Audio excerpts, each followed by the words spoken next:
Kak Jeffrey. Shalom, selamat hari Minggu semua. Baiklah, saat ini kita akan mempersiapkan hati dan pikiran kita untuk mendengarkan firman Tuhan. Tapi sebelumnya, mari kita bersatu dalam doa, kita berdoa. Ya Tuhan, kami mengucap syukur di pagi hari menjelang siang ini Tuhan, kami dapat berkumpul di Zoom untuk kami mau mendengarkan, kami mau belajar akan firman-Mu pada saat ini.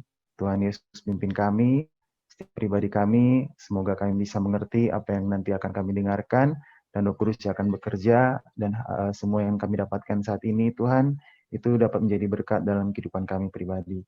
Ya Tuhan, berdoa juga buat hamba-Mu, semoga hamba dapat memberikan sesuai dengan apa yang dikehendaki oleh Tuhan, dan bisa menjadi berkat bagi banyak. Perenungan firman Tuhan saat ini hanya dalam tangan-Mu. Di dalam nama Tuhan Yesus kami sudah berdoa. Amin. Baiklah Bapak Ibu, saudara-saudara, adik-adik semua yang dikasihi oleh Tuhan. Saya akan men-share screen dulu.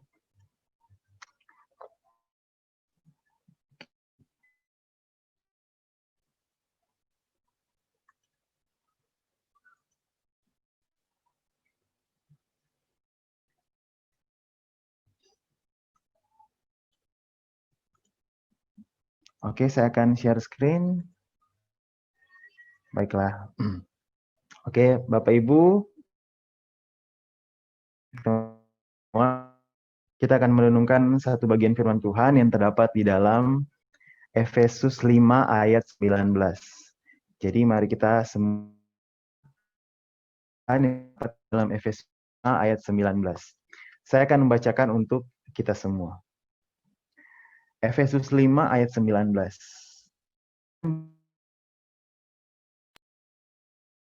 Dan berkata-katalah seorang kepada yang lain dalam mazmur, kidung, pujian, dan nyanyian rohani. Nyanyilah dan bersoraklah bagi Tuhan segenap hati. Efesus 5 ayat 19.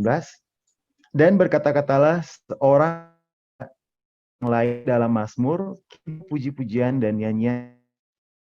Bernyanyilah dan bersoraklah bagi Tuhan. Nah, Ibu, teman-teman, adik-adik youth semua yang dikasih oleh Tuhan, dan kita ini adalah merupakan salah satu bagian dari pengajaran Rasul Paulus, ya. Teman-teman semua baca di Efesus 5 ayat 1 sampai 20 kitab. Nah, itu ada pengajaran tentang hidup, memberikan pengajaran bagaimana anak-anak terang dalam suatu dalam gitu ya. Nah, khusus di ayat 15 sampai 21 bahas perilaku dalam persekutuan Kristen. Jadi bagaimana kita berperilaku khusus di ayat. Nah, lagi kita akan saya mengambil 19 itu yang tadi berkata-katalah ya kidung puji-pujian dan bernyanyi dan bersoraklah bagi Tuhan dengan segenap hati.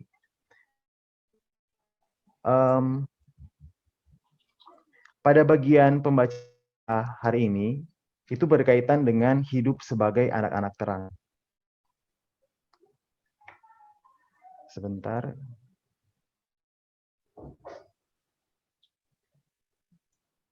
Oke. Nah, ini ayat yang kita akan bahas pada hari ini. Dan sebelum kita masuk ke bagian pembahasan kita lebih mendalam, saya mau menanyakan kepada kita semua. Hidup sebagai anak-anak terang. Nah, menurut teman-teman semua, anak-anak terang itu artinya apa gitu ya? Kita sebagai anak-anak terang itu artinya, mungkin ada yang bisa memberikan pendapatnya sebagai anak-anak terang. Iya, Pak Guru? Tidak dalam gelap. Iya, betul sekali Pak Guru ya. Pak Jadi sudah memberikan jawabannya, itu hidup anak-anak terang itu adalah hidup yang tidak di dalam gelap.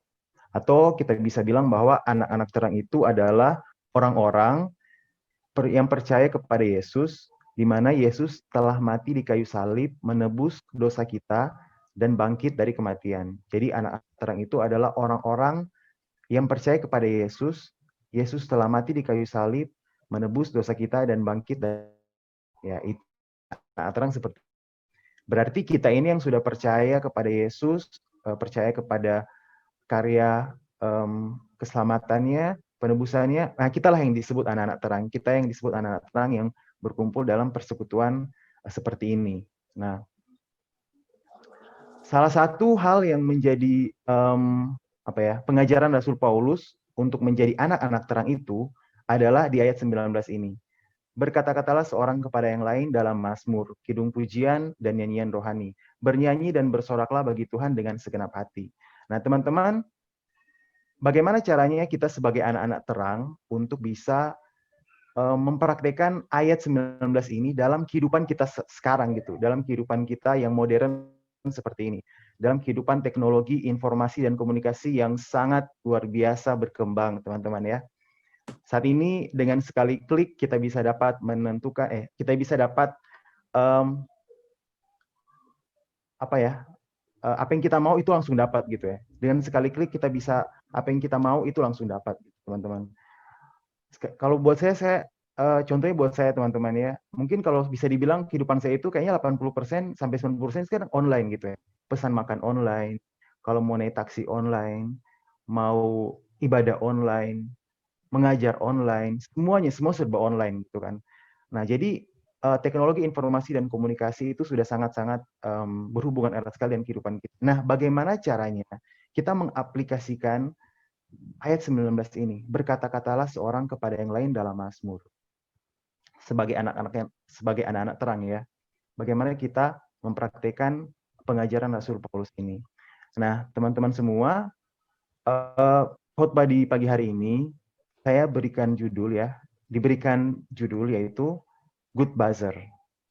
Good Buzzer. Nah, mungkin teman-teman sudah pernah mendengar apa itu buzzer ya. Ada juga mungkin teman-teman yang belum pernah mendengar apa sih itu buzzer, kayak baru pertama kali dengar gitu. Karena memang ini bahasa apa ya?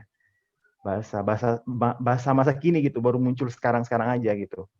Nah, apa itu buzzer? Apa itu good buzzer? Nah, teman-teman, mungkin teman-teman sudah pernah mendengar apa itu buzzer. Apa itu peran buzzer dalam kehidupan media sosial yang luar biasa saat ini? Begitu. Kita sadar mungkin teman-teman, Bapak Ibu guru semua mungkin pernah menjadi buzzer gitu ya, tapi kita nggak sadari karena kita belum mengerti apa itu buzzer. Nah, dalam dunia online, kayak kita ini sekarang kan lagi online ya, buzzer itu akar katanya buzz, bukan buzz alat musik atau buzz alat transportasi ya teman-teman, tapi buzz di sini pengertiannya sesuatu yang menjadi perbincangan orang banyak. Jadi buzz itu sesuatu yang menjadi perbincangan orang banyak. Sedangkan buzzer itu adalah orang yang mengangkat suatu topik berkali-kali sehingga topik itu menjadi perbincangan banyak orang di luar sana. Jadi mungkin topiknya biasa aja yang tadinya orang nggak perhatikan, tapi karena diulang-ulang berkali-kali, akhirnya topiknya menjadi perbincangan banyak orang. Nah, teman-teman, hal ini sangat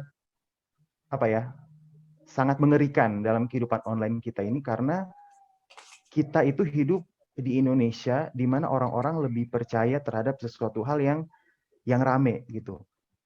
Ya, kita kalau teman-teman punya Facebook, Instagram, kalau komennya banyak pasti kita tertarik, nah ini ada apa sih gitu kan. Kalau komen-komen di Facebook atau banyak di Instagram ada banyak, pasti kita tertarik untuk apa sih ini dong komen-komen gitu.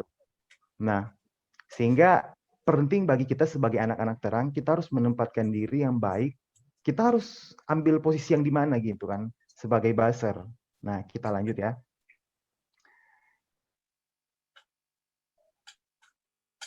Nah, teman-teman, kita lanjut. Kalau teman-teman sering menggunakan media sosial, tapi mungkin ini lebih ke Instagram ya. Kita kenal yang namanya influencer. Influencer. Nah, influencer itu berbeda dengan buzzer. Kalau influencer itu dia orang yang real ya. Jadi dia punya akun, misalnya akun Instagram. Nah, akunnya itu namanya real. Misalnya Brando Omongan, itu influencer. Sedangkan kalau buzzer itu beda. Kalau buzzer itu adalah akun-akun di media sosial yang tidak jelas siapa punya. Atau mungkin dia pakai orang lain punya nama, atau dia pakai nama anonim. Pokoknya yang nggak jelas lah gitu. Sedangkan influencer tidak seperti itu. Kemudian juga influencer itu biasanya dia memiliki follower yang banyak. Kalau di Instagram itu bisa sampai ratusan, bahkan sampai jutaan followersnya gitu. Kemudian juga kalau influencer itu, misalnya saya nih influencer toh, saya punya sikap, oh saya mau ikut, ikut gitu. Saya nggak mau ikut. Dia punya sikap untuk menentukan apa yang dia mau gitu. Sedangkan buzzer tidak. Buzzer ini dia dia seperti dikekang oleh sesuatu hal gitu. Jadi harus ikut gitu kan. Nah, kemudian juga kalau buzzer itu dia lebih ke kelompok yang tidak jelas siapa identitasnya. Nah, biasanya kelompok-kelompok ini punya motif-motif yang ya begitulah ya, ideologis, kemudian motif-motif ekonomi gitu. Nah, buzzer juga ada yang dibayar, tapi ada juga yang sukarelawan. Biasanya buzzer-buzzer yang sukarelawan itu adalah orang-orang yang dia sangat ngefans sama sesuatu sampai dia merelakan dia punya waktu dia pakai untuk gimana caranya orang yang saya ngefans itu dia bisa terkenal gitu kan. Pokoknya dia bisa jadi sesuatu gitu. Akhirnya dia dengan sukarelawannya dia bantu gitu kan. Sedangkan ada yang dibayar. Nah, di sini di slide ini ada berita bisnis ya. Ini tentang berita bisnis. Dikatakan buzzer itu bisa kantongi 50 juta. Bayangkan. Teman-teman, buzzer ini pekerjaannya hanya duduk, kemudian pegang HP, dia hanya posting sesuatu hal gitu. Dan dia bisa kantongi sampai 50 juta. Ya siapa juga yang nggak mau gitu. Saya juga pasti mau lah kalau saya tidak hidup di dalam Tuhan. Nah, orang-orang yang tidak hidup di dalam Tuhan, ya pasti mereka ambil gitu pekerjaan itu kan. Sekalipun pekerjaan itu sangat tidak baik sebenarnya. Nah, tapi kita akan lihat ya, baiknya di mana sih gitu. Emang pekerjaan ini apakah memang tidak baik atau ada baiknya, ada sisi positifnya gitu. Nah, kemudian dampak dari buzzer itu. Buzzer itu teman-teman bisa membuat kebingungan masyarakat. Nah, kalau kalian suka buka FB, nah di FB itu banyak sekali berita-berita hoax yang akhirnya bikin mana yang benar sih gitu kan. Kadang kita bertanya, yang benar yang mana? Yang di sini atau yang di sini gitu. Itu bikin masyarakat bingung gitu kan. Kemudian ini lagi yang bahaya. Masyarakat itu, nah kita ini harus jadi pinter ya. Kita sekalipun kita mungkin bukan buzzer, tapi kita kalau jadi masyarakat, kita jangan terjebak dalam popularisme. Maksudnya orang yang populer itu yang kita ikut gitu. Itu orang yang populer itu yang kita anggap benar. Tidak, kita harus lihat segala macam sudut pandang, kebenarannya di mana gitu. Jangan karena dia yang populer, makanya dia yang kita ikut gitu. Sedangkan yang tidak populer padahal dia yang benar, kok tidak populer gitu kan. Mungkin juga ini dalam kehidupan sekolah gitu. Kadang kita lebih prepare kita lebih lihat orang yang populer gitu kan. Misalnya di dalam kelas gitu, pasti kan ada 1-2 siswa yang memang mereka punya popularitas gitu kan, lebih lebih lihat ke dia daripada lihat ke teman yang biasa-biasa aja gitu. Karena buat kita dia yang populer ya dia yang benar gitu kan. Kadang kita berpikir seperti itu. Nah, itu kita harus ubah teman-teman ya. Karena jangan sampai kita menjadi masyarakat yang dalam tanda kutip bodoh, mau dibodoh-bodohi. Oh, karena dia yang paling populer, dia ikut saja ke dia. Lihat dulu kalau dia populer terus dia benar ya it's okay gitu kan. Nah, teman-teman, kita lanjut ya. Di Indonesia ini pertama kali istilah buzzer itu bukan diperkenalkan ya, tapi dia muncul tiba-tiba. Sebenarnya di luar negeri udah lama, tapi di Indonesia itu muncul di saat pemilihan kepala daerah Pilkada DKI. Saya lupa tahun berapa, tapi pasti teman-teman semua, Bapak Ibu guru semua tahu yang booming waktu itu ya. Saya nggak usah bilang namanya segala macam. Nah, waktu itu banyak sekali berita-berita hoax yang beredar. Ya, atau mungkin beritanya benar ya, tapi sengaja dibesar-besarkan oleh beberapa pihak untuk menjatuhkan pihak yang lain. Nah, mereka inilah yang disebut dengan buzzer. Jadi waktu pemilihan gubernur waktu itu, ada orang-orang yang sengaja menyebarkan berita-berita untuk menjatuhkan pihak yang lain. Tujuannya adalah supaya pihak yang dia dukung lebih terangkat gitu kan. Supaya juga masyarakat yang nanti akan memilih itu punya stigma yang negatif kepada calon yang mereka jatuhkan gitu. Nah, buzzer ini tugasnya itu simpel sekali. Mereka hanya membuat, mereka menyebarkan, mereka mengomentari berita di media sosial, baik itu di Instagram, baik itu di Twitter, di Facebook, semua deh gitu. Semua mereka turun tangan gitu kan. Nah, dan yang menyeramkan adalah buzzer ini mereka bukan cuma satu orang. Seperti saya di sini, saya pegang HP tidak, tapi mereka itu satu kelompok. Nah, kelompok buat apa? Jadi begini teman-teman, ada satu orang yang pegang HP. Mereka yang buat postingannya. Satu orangnya lagi mereka yang posting postingannya. Satunya lagi mereka yang bertugas untuk mengomentari postingan itu. Yang satunya lagi mereka balas komen. Jadi mereka baku balas komen, tapi yang komen itu sebenarnya orang-orang itu aja. Tapi mereka bikin akun yang banyak supaya mereka bisa baku balas komen. Nah, kalau sudah baku balas komen di Facebook misalnya, otomatis postingan itu akan akan terangkat. Sehingga orang-orang yang nggak tahu apa-apa akan tiba-tiba muncul di beranda mereka gitu. Ini postingan apa ya kok tiba-tiba muncul? Akhirnya buka lah. Orang lain, ternyata berita ini. Akhirnya mereka ikut komen. Akhirnya postingan yang tadinya hanya di komen-komen oleh buzzer-buzzer ini, akhirnya semua masyarakat tahu. Dan akhirnya bisa membingungkan gitu. Nah, bagi Bapak Ibu, kalian semua yang sering pakai Facebook, itu sering sekali ya.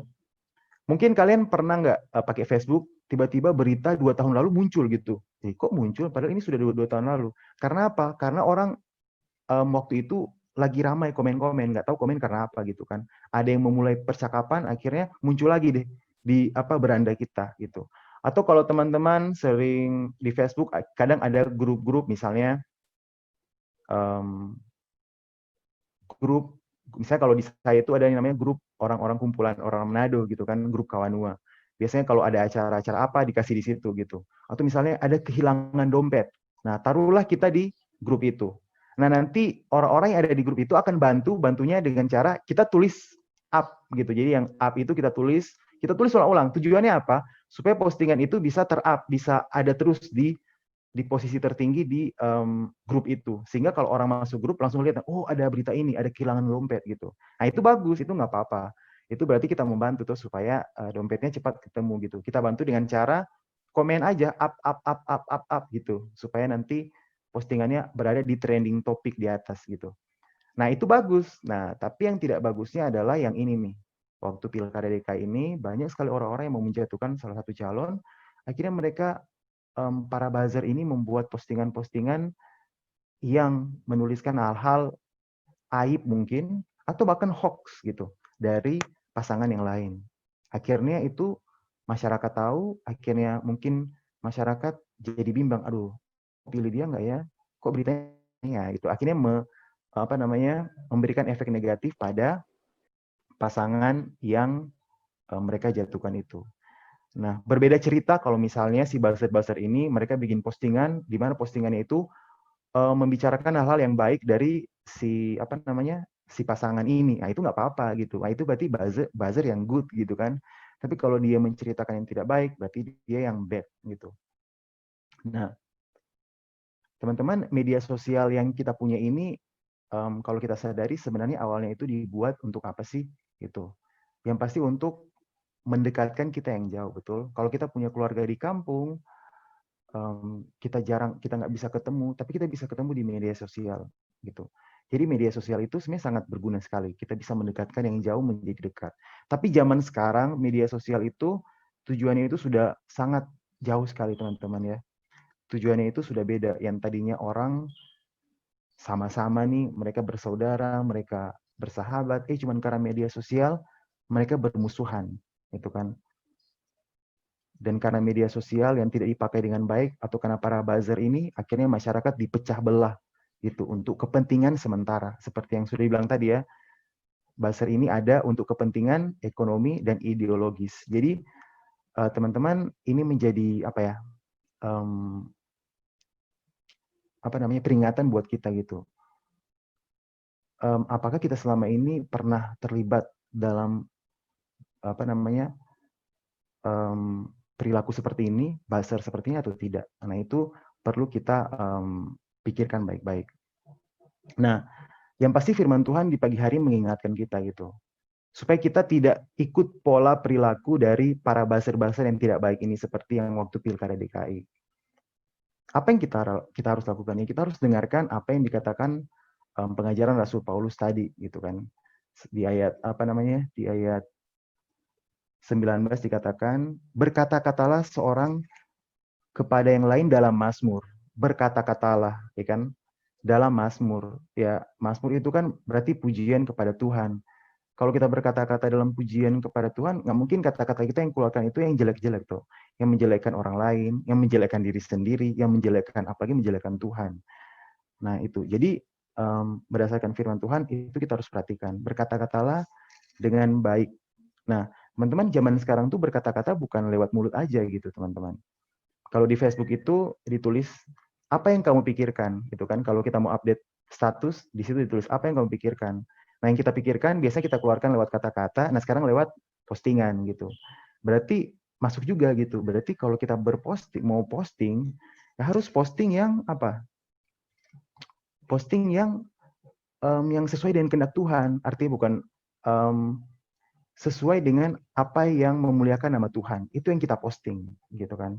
Bukan postingan yang akhirnya membuat orang lain tersinggung, atau postingan-postingan yang akhirnya ketika orang baca, hatinya jadi tidak enak, gitu. Nah, bahkan sekarang banyak sekali orang-orang yang tidak tanggung-tanggung ya, mereka bahkan mengumbar aib keluarga mereka di postingan mereka. Itu apa ya? Itu mungkin pilihan mereka sih, cuman jadi pelajaran buat kita itu. Jangan sampai, mungkin kadang kita terlalu emosi, mungkin ada masalah keluarga, kita pengen diperhatikan. Akhirnya tidak ada yang perhatikan, kita posting aja supaya ada yang perhatikan. Kadang itu yang terjadi, teman-teman semua. Dan itu bahaya sekali Bapak Ibu. Jangan sampai kita seperti itu. Ada aib keluarga, ada masalah di keluarga, kita taruh di postingan gitu kan. Akhirnya keluarga yang lain balas komen. Akhirnya baku komen yang tadinya nggak ada masalah, akhirnya jadi muncul masalah. Akhirnya dua keluarga yang bersatu bermusuhan hanya karena masalah postingan. Nah, itu kita harus perhatikan baik-baik sekali yang masalah ini ya teman-teman. Jadi sebaiknya kalau kita mau posting apapun itu di grup WA, di status WA, di Instagram, Twitter, Line, apalagi Facebook, YouTube, dan sebagainya, itu betul-betul yang menyenangkan hati Tuhan. Nah, kalau sudah pikiran kita motivasinya bagus, menyenangkan hati Tuhan, ya pasti postingan kita akan bagus juga gitu. Nggak mungkin postingan yang aneh-aneh, gitu kan. Nah, itu menjadi peringatan buat kita pada pagi hari ini. Nah,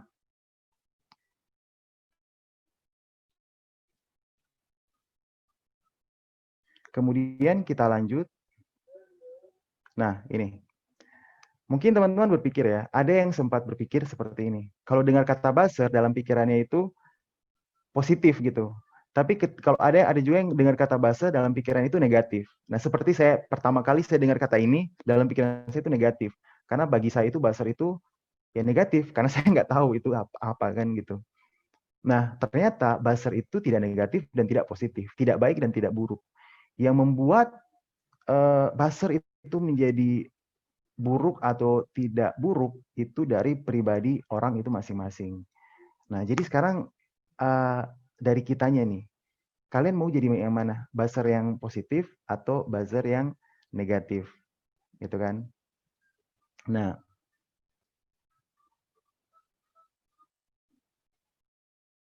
untuk bisa menjadi buzzer yang positif, kita bisa juga memilih untuk menjadi buzzer yang negatif.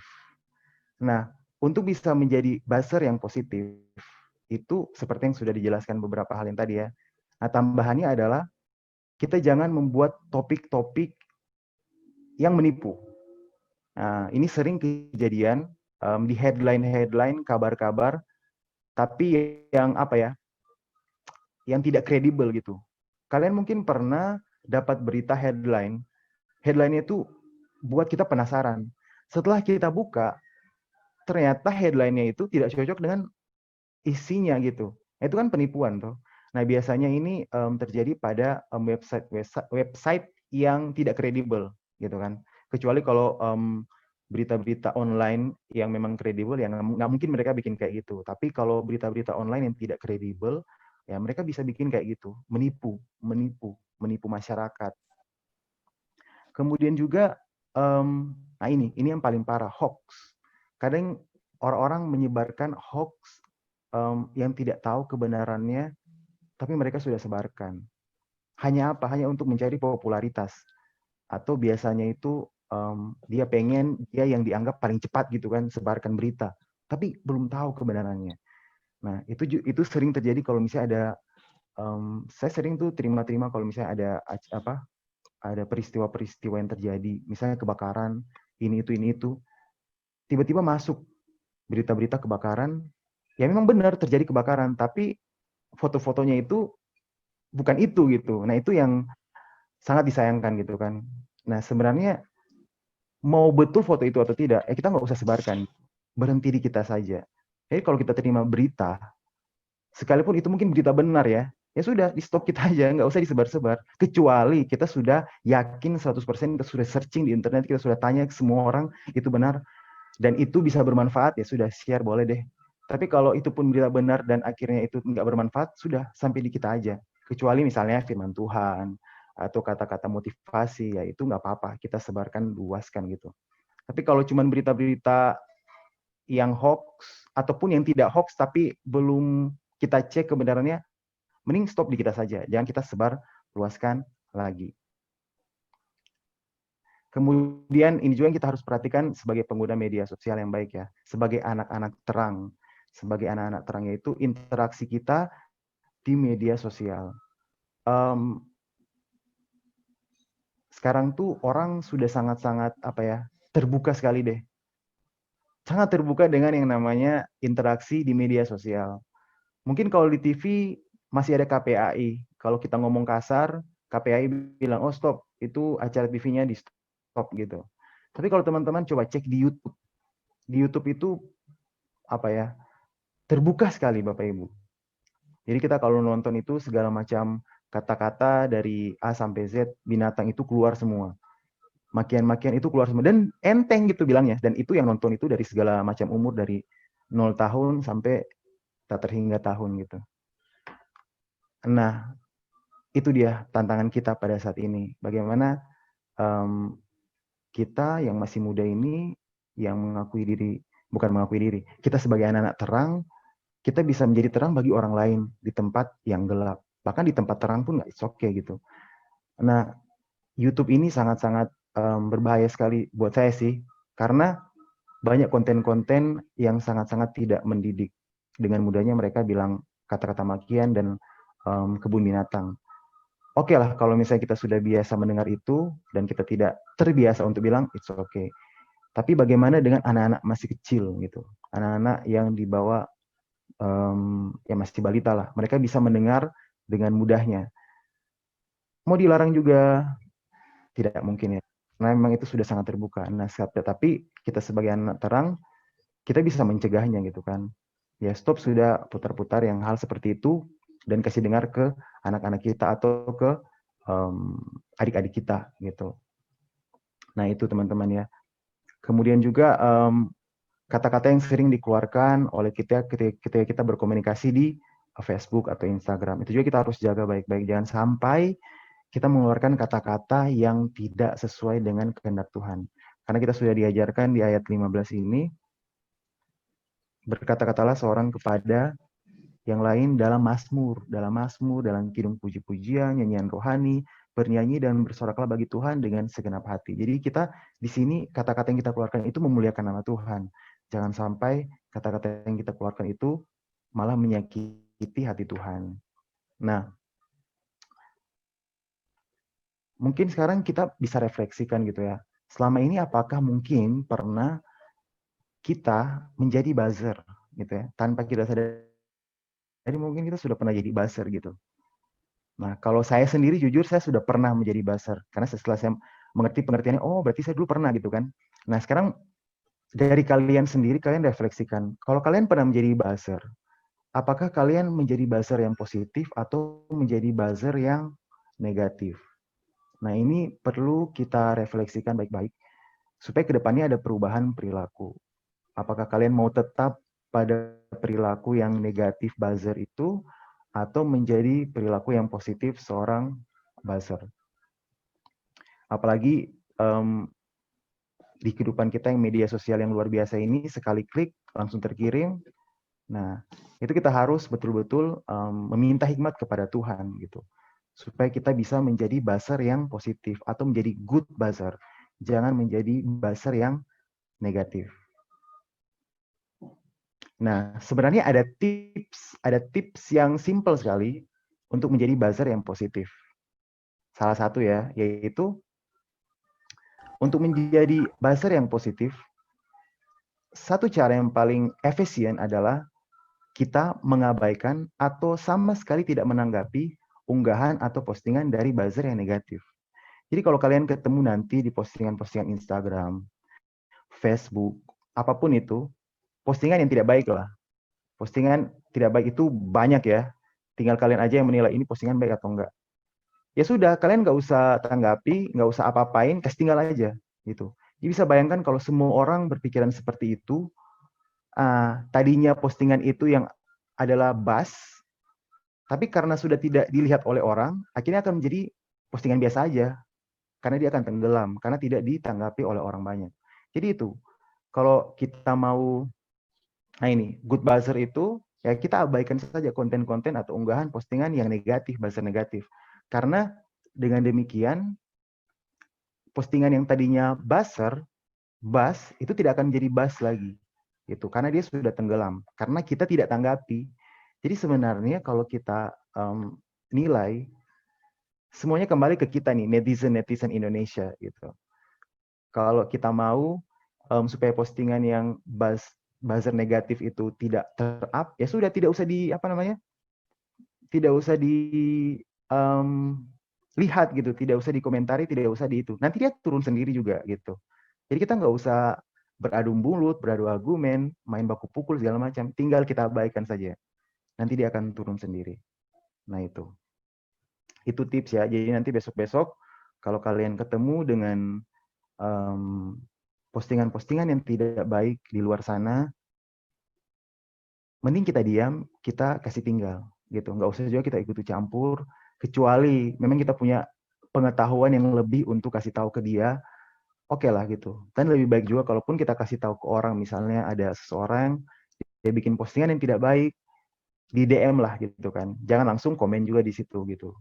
Yang ada dia malah tambah senang, nanti kalian baku-baku begini lagi gitu. Jadi itu ya. Jadi hari ini tuh kita diajarkan untuk menjadi pengguna media sosial yang bijak. Dan kita diajarkan untuk kalau bisa membuat postingan-postingan yang buzz, tapi yang positif gitu. Buzzworthy gitu kan. Membuat postingan-postingan yang positif, tapi juga yang bisa menjadi buzz gitu, besar. Sehingga dapat mempengaruhi orang banyak. Karena banyak sekali hal negatif yang bisa terjadi kalau misalnya orang yang nggak tahu apa-apa, di dalamnya kosong, ketika dia baca postingan, dia bisa ikut ke postingan itu. Nah, bahayanya kalau postingan itu negatif, ya sudah. Tapi kalau postingan itu positif, nah orang itu akan ikut ke situ, gitu. Bagus, gitu kan. Dia akan terpengaruh ke hal yang positif. Tapi kalau negatif, nah itu yang menjadi bahaya. Jadi pesan firman Tuhan di siang hari ini, marilah kita menjadi anak-anak terang yang menggunakan media sosial dengan baik. Silakan gunakan YouTube dengan baik, teman-teman ya. Yang edit video, jago edit video atau apapun, silakan upload ke sana. Yang bisa main musik, yang bisa baca puisi, yang bisa nyanyi, silakan. Siapa tahu itu bisa menjadi berkat buat orang lain. Itu kan. Tapi jangan gunakan postingan-postingan yang tidak baik, aib-aib keluarga kita umbar-umbar, atau teman-teman, atau hanya untuk karena kita sakit hati, akhirnya kita posting, kita luapkan, kita punya emosi di sana, nah itu tidak baik, gitu kan. Jadi marilah kita menjadi good buzzer. Jadi orang-orang yang memposting, mengunggah mempublikasikan sesuatu itu ke masyarakat itu yang baik itu ya. Nah teman-teman, untuk menutup khotbah kita di pagi hari ini ada salah satu, ini contoh-contoh good buzzer, tapi ini ya sedikit-sedikit. Nah, ini saya ambil di internet. Sebenarnya contoh buzzer bukan cuma kayak gini ya. Nah ini contoh postingan yang bisa saja menjadi buzz gitu ya. Ini saya bacakan. Jadi jomblo itu nggak dosa. Yang dosa itu menghina, merendahkan, dan meremehkan orang yang masih jomblo. Nah mungkin kalau kita baca yang kayak gini, kita mungkin senyum-senyum gitu. Tapi benar gitu kan. Jomblo itu nggak dosa. Yang dosa itu orang-orang yang menghina yang jomblo gitu kan. Kemudian juga aku tidak mau galau dalam menantikan jawaban Tuhan. Melainkan aku berusaha bertumbuh dalam Tuhan agar aku kelak menjadi jawaban Tuhan untuk seseorang. Nah ini dia sangat apa ya, sangat berharap, apa nggak tahu ya bahasanya apa ya. Aku tidak mau galau dalam menantikan jawaban Tuhan, melainkan aku berusaha bertumbuh dalam Tuhan agar aku kelak menjadi jawaban Tuhan untuk seseorang. Nah, ini contoh-contoh good buzzer gitu. Ada lucunya, tapi ada benernya juga, begitu ya. Kemudian ada contoh yang lain juga. Nah ini, jodohku harus datang dari Tuhan, bukan diperoleh dari hasil ketidaksabaranku. Jodoh dari Tuhan bisa menjadi salah satu alat Tuhan untuk membuatku semakin dekat dengan Tuhan. Nah, ini contoh-contoh postingan-postingan yang bisa menjadi buzz, tapi di satu sisi juga bisa menyampaikan, di satu sisi orang bisa tertarik lihat, tapi ada poin-poin positif di sana gitu. Kalau cuman sekedar quote-quote biasa, kadang orang sudah biasa gitu. Tapi kalau yang kayak ada sedikit-sedikit lucu-lucunya tapi benar gitu, nah itu kadang jadi apa ya, orang lebih tertarik gitu kan untuk baca gitu. Nah ini yang terakhir, cowok yang sering ngajak kamu makan bareng akan kalah sama cowok yang ngajak kamu ibadah bareng ke gereja.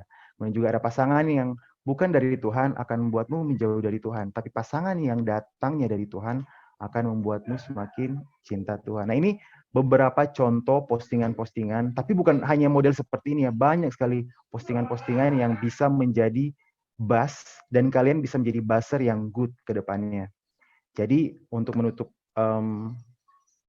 khotbah di siang hari ini, sekali lagi saya mengingatkan kepada kita semua, bukan cuma saya, teman-teman semua, kita semua ya di saat ini, untuk bisa menjadi good buzzer, anak-anak terang, bukan hanya menonjolkan dalam perilaku keseharian kita yang dilihat orang, tapi di media sosial. Itu yang paling perlu kita perhatikan. Jadilah pemain-pemain media sosial yang baik, yang bisa memberikan dampak positif kepada banyak orang, dan janganlah menjadi buzzer-buzzer yang negatif, yang akhirnya tidak menyenangkan hati Tuhan, dan akhirnya membuat dosa. Bukan cuma buat kita, tapi juga buat orang lain bisa berdosa karena postingan kita. Jadi itu harapan saya ke depannya, dan juga kita semua kita menjadi pribadi-pribadi yang baik dalam bermedia sosial. Nah, teman-teman dan Bapak Ibu guru pembimbing semua, semoga firman Tuhan pada siang ini bisa menjadi berkat yang singkat, tapi semoga bisa menjadi berkat buat kita semua. Dan kita akan berdoa. Mari kita semua satu dalam doa. Ya Tuhan, kami mengucap syukur di siang hari ini, kami sudah mendengarkan firman Tuhan, dan kami sudah diingatkan untuk menjadi pengguna media sosial yang benar, bukan hanya baik tapi benar ya Tuhan. Dan semoga kami ke depannya bisa menjadi good buzzer, yaitu kami bisa bisa memposting sesuatu hal yang baik dan bisa menjadi dampak bagi banyak orang ya Tuhan. Dan jika saat ini mungkin kami masih bergumul dengan perilaku kami yang masih sering-sering untuk memposting hal-hal yang tidak baik atau sesuatu hal yang tidak diinginkan oleh Tuhan, semoga kami bisa diubahkan ya Tuhan. Kami belajar untuk bisa menjadi good buzzer. Ya Tuhan, kami serahkan khotbah di siang hari ini ke dalam tangan-Mu, semoga bisa menjadi berkat bagi kehidupan kami. Ya Tuhan, ibadah kami masih berlanjut, mari Engkau pimpin agar dapat selesai nanti dengan baik. Ya Bapak, inilah menjadi doa kami. Di dalam nama Tuhan Yesus Kristus kami sudah berdoa. Amin.